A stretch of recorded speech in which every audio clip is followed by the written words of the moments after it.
এই ভিডিওতে আমরা দেখব যে কিভাবে আমরা মাইক্রোসফট অফিস পাওয়ার পয়েন্টে একটা ছবি যোগ করতে পারি। ছবি যোগ করবার জন্য আমরা কোথায় যাব বলো তো? ইনসার্ট অপশনে যাব। আমরা যদি ইনসার্ট মেনুতে যাই, ইনসার্ট মেনুতে গিয়ে আমরা দেখব পিকচার্সের একটা অপশন আছে। তো আমরা কি করব বলো তো? পিকচার্সের অপশনটাতে ক্লিক করব। ক্লিক করে আমরা সেখানে যাব যে ফোল্ডারে আমার ছবিটা আছে।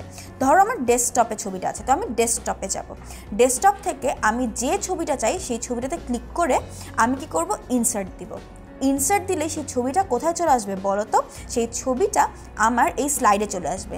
এই ছবিটা চাইলে এই যে বিভিন্ন কর্নার বিভিন্ন ডট দেওয়া আছে, সেই ডটগুলোতে ক্লিক করে আমি ছবির সাইজটা ছোটো করতে পারি, ছবির সাইজ বড় করতে পারি, সেটাকে চিকনও করে ফেলতে পারি, নর্মাল সাইজও আনতে পারি, আবার সেটাকে রোটেট করতে পারি বা ঘোরাতে পারি।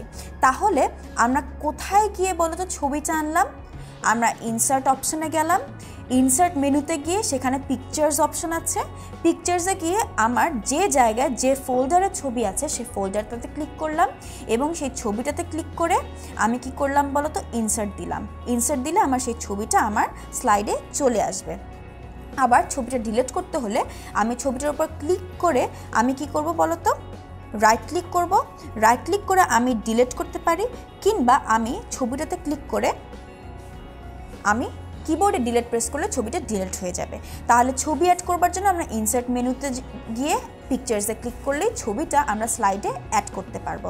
তাহলে এই ভিডিওতে আমরা দেখলাম যে মাইক্রোসফট অফিস পাওয়ার পয়েন্ট ব্যবহার করে কিভাবে আমরা স্লাইডে ছবি যোগ করতে পারি, অর্থাৎ ইমেজ অ্যাড করতে পারি।